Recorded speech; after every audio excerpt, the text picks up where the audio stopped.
Nesse vídeo aqui eu vou trazer para você a carteira do fundo de ações que mais rendeu desde a sua origem. Cara, o retorno foi absurdo. O mesmo retorno anualizado que o Buffett conseguiu na sua primeira sociedade de investimento, que foi a Buffett Partnership. Vem comigo. Salve, salve, investidor, como é que você está? E o fundo que a gente vai tratar aqui nesse vídeo, e a sua carteira de ações, é o fundo da Ártica. Não é uma gestora muito conhecida, não tem bilhões e bilhões sob gestão, mas entregou um retorno que salta os olhos. Eu vou te mostrar.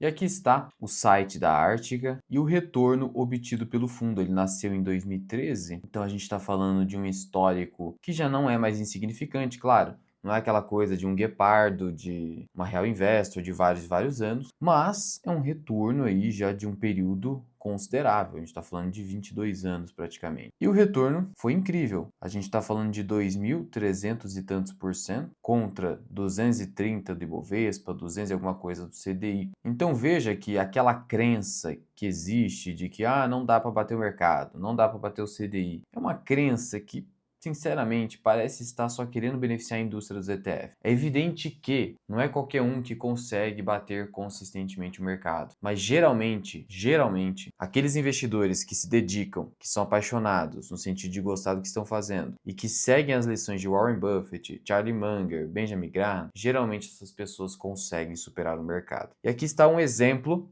muito claro de investidores fundamentalistas que, olha só, cara, o distanciamento praticamente desde 2017 ficaram sempre acima de Ibovespa e CDI. E esse é um fundo de ações, né? Então, obrigatoriamente, quando você vê FIA aqui, ele segue as regras do fundo de ações. E o fundo de ações, ele necessariamente tem que investir 67% do seu patrimônio líquido, do dinheiro que tem no fundo, em ações. É obrigatório. E o restante? Aí você pode investir em renda fixa e outros investimentos que sejam autorizados. Então é assim que funciona o fundo de ações. E o patrimônio total do fundo é de quase 400 milhões de reais. Então é o que eu falei. Não é aquela coisa de vários bilhões como outros fundos. Mas óbvio, 400 milhões de reais. E também não tem tantos cotistas. Somente 433 cotistas. Não é aquela coisa de 10, 20 mil cotistas de outros fundos. Até porque a gente vê aqui que é um fundo voltado para investidor qualificado, tem que ter pelo menos 1 milhão. E veja que mesmo um fundo que superou muitas e muitas vezes o retorno do Ibovespa, com uma taxa anualizada de 29% ao ano, como eu disse, um retorno muito parecido com o retorno que a Buffett Partnership deu entre 1957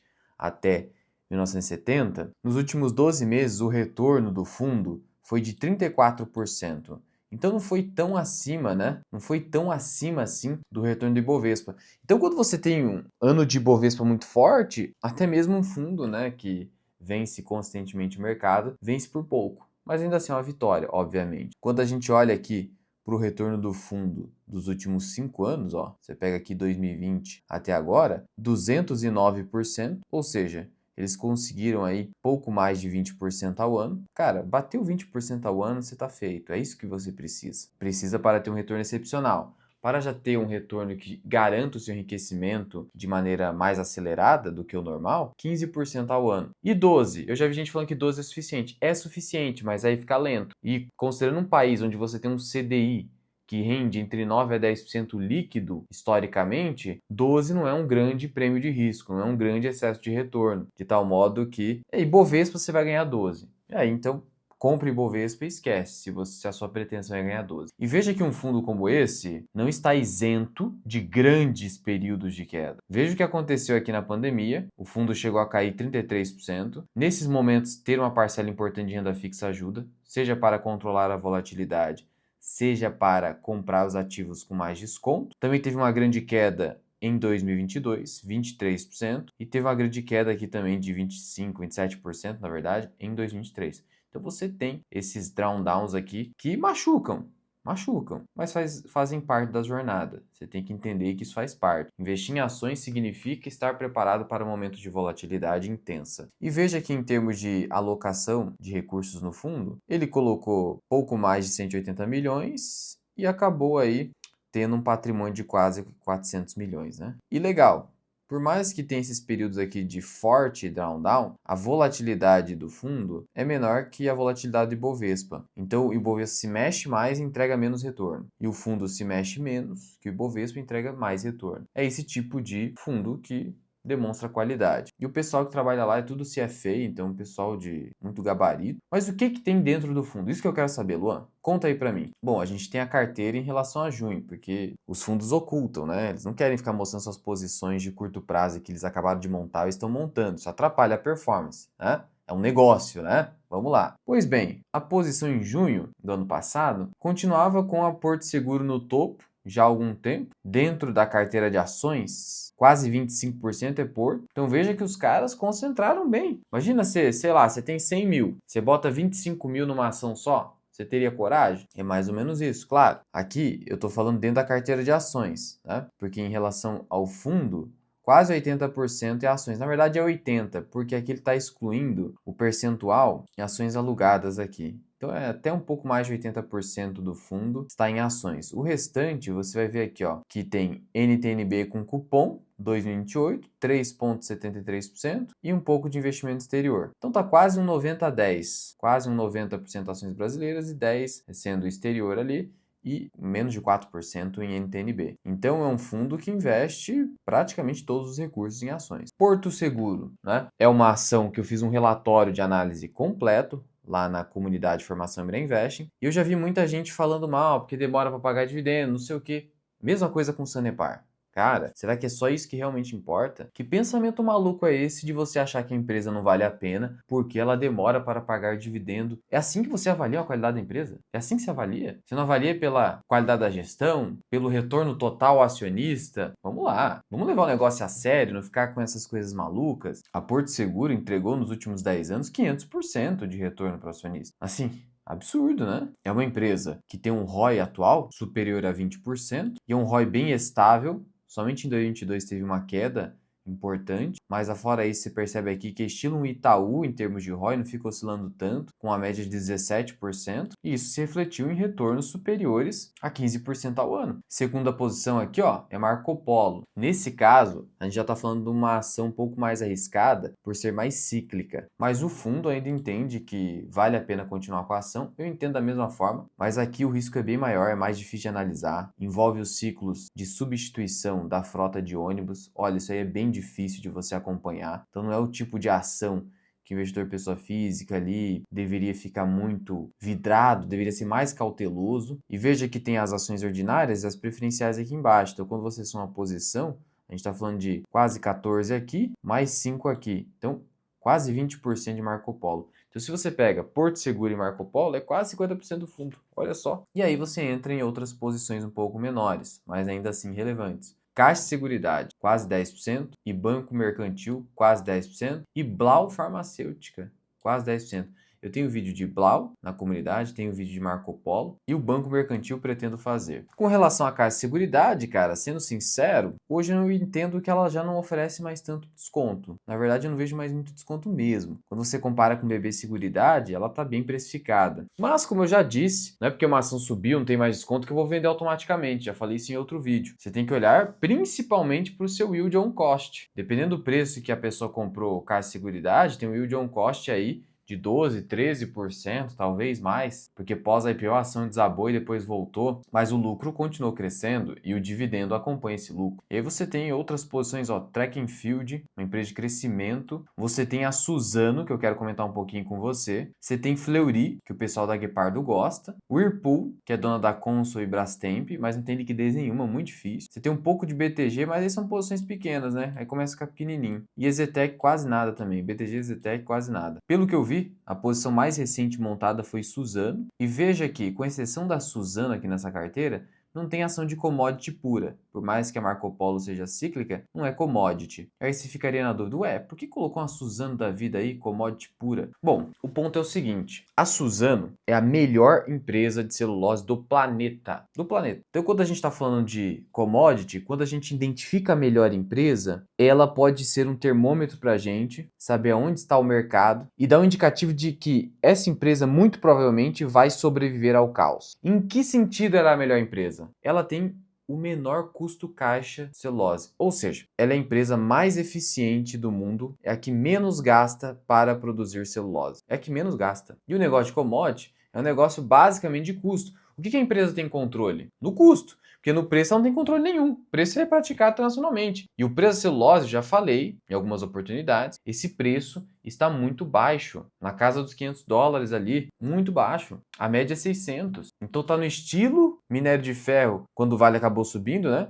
Porque o minério de ferro foi para 94, aí subiu para 108, porque a média é 105, então estava abaixo da média. Então o melhor momento para se posicionar esse tipo de empresa é abaixo da média, de preferência bem abaixo. O fato da celulose ser um componente substancial da receita líquida da Suzano faz com que ela seja mais volátil que a Klabin. Então, em termos de equilíbrio, assim, para impactar tanto o portfólio, a Klabin é mais óbvia. Só que a Suzano tende a ser mais explosiva em ciclos de alta da celulose. E quando você olha aqui para o histórico de resultado da Suzano, você vai notar que é uma montanha-russa, né? Então, você tem um ciclo de expansão dos resultados, depois declínio, expansão, declínio e aí tem declínio e recuperação. E tem momentos de um pouco mais de estabilidade, mas veja que varia muito, os lucros são erráticos. Mas entenda, a Suzano não é uma empresa que dá prejuízo, é que esse prejuízo aqui não é prejuízo na geração de caixa. Muito disso aqui é marcação na dívida, já falei sobre isso em outro vídeo. Mas o ponto é, eu queria te mostrar aqui uma imagem extraída da última carta da Gepardo, que é o que está acontecendo hoje no mundo todo em relação à celulose. O que diz aqui pra gente esses dois gráficos? Eles estão dizendo pra gente, especialmente aqui desse lado, ó, que é celulose de fibra longa, que aproximadamente 35% das empresas de celulose estão operando de maneira não rentável. Ou seja, o preço hoje está tão baixo que 35% do mercado não consegue ter nem ficar no break-even, no 0 a 0. Tem prejuízo. E aqui desse lado seria 10%. Aí não é tão preocupante. Mas veja, cara, é um número muito alto de empresas que vão tendo que fechar plantas, fábricas, vão ficando pelo meio do caminho. E a Suzano, por ter o menor custo caixa de todos, permanece. E é aquela dinâmica que eu já te contei. A melhor empresa de commodity, ela absorve demanda de mercado deixada por players que não aguentaram o caos. É assim que funciona essa dinâmica. Então hoje existe um certo consenso de que o preço da celulose está muito baixo. É por conta da China, você sabe, é a China. A China está produzindo celulose e gerando uma sobreoferta no mercado. Só que ainda assim, a Suzano permanece como a mais eficiente. Então, a hora que normalizar esse mercado, ninguém sabe quando isso vai acontecer, você vai ter a Suzano muito bem preparada. E ainda é um case de dolarização patrimonial, né? A receita é dolarizada. Sobre a Suzano, eu até fiz um aporte no nosso quadro Carteira Mirai. Já se inscreve aqui no canal para não perder nenhum vídeo. E aí eu queria destacar aqui para você o seguinte. Olha só o custo caixa de produção da celulose sem nenhuma parada. R$ 800 a tonelada. O preço praticado, $524. 524 a $1 a 5. Vamos colocar a 5, que seria um cenário pessimista. A gente teria aí que a Suzano praticou mais ou menos R$ 2.600, né? Vamos colocar R$ 2.600 a cada tonelada de celulose. E o custo para ela é o quê? 800. Então, 2.600 menos 800, R$ 1.800. Esse é o lucro bruto aí para a produção de celulose, cada tonelada. De tal modo que ela está muito bem posicionada. A gente viu que muitas empresas estão tendo prejuízo. A Suzano tem um lucro até com folga. Portanto, essa é uma tese, né, do pessoal aqui da Ártica por ter inserido Suzano no portfólio. E veja que o foco aqui não é só empresa de dividendo. Mas tem Caixa Seguridade, claramente uma empresa de dividendo. E a Porto Seguro, que por mais que tenha essa história de demorar para pagar dividendo, talvez não tenha um payout tão elevado, é uma empresa muito sólida, muito segura para se investir. Não à toa que é a maior posição dessa carteira. Então, interessante essa carteira aqui. Queria até saber como é que os caras conseguiram comprar o Arpol com uma liquidez assim, é muito baixa mesmo, você não consegue comprar. Como que eles conseguiram? Agora, preciso te dar um recadinho aqui da parceira do canal, que é a Grana Capital. É um aplicativo indicado pela B3, então eu tenho essa segurança, de imposto de renda. Para você começar o ano de 2026 com o pé direito, resolvendo pendências fiscais, pendências de imposto, que esse aplicativo resolve tudo para você. Eu vou te mostrar ele por dentro e as suas principais ferramentas. E aqui está o Grana. O que eu quero te mostrar aqui no aplicativo é esse IR mensal, cara. Essa ferramenta aqui é muito bacana, porque ela calcula automaticamente o imposto que você tem a pagar. Tem o isentômetro, que avalia se eu ultrapassei os R$ 20.000 em vendas, e aí ele traz aqui o quanto você fez em operações. Então é uma ferramenta que automatiza o imposto da Bolsa de Valores, por completo. E aí você não precisa mais ficar se preocupando com esse tipo de coisa. E o melhor, ele pega desde 2020, puxa tudo para você de maneira automática, não tem que ficar subindo aqui nota de corretagem, não. Puxa tudo para ver se você tem alguma pendência. E também já puxa se você tem prejuízo a compensar, eventualmente você tem, ou pendência. E aí, ele já emite DARF para você, com juros e multa ali, já calcula tudo, e você resolve esse problema. Então, é a maneira de você não se preocupar com o imposto de renda da Bolsa de Valores. Além disso, a gente já está bem perto da declaração do imposto de renda. Ali em março, a gente já começa a ter que entregar. E aí você tem uma ferramenta chamada declaração por preenchimento automático, em que você só importa um arquivinho ali do aplicativo da Receita e fechou, cara. Em menos de 5 minutos você faz a declaração das suas ações, seus fundos imobiliários, em menos de 5 minutos.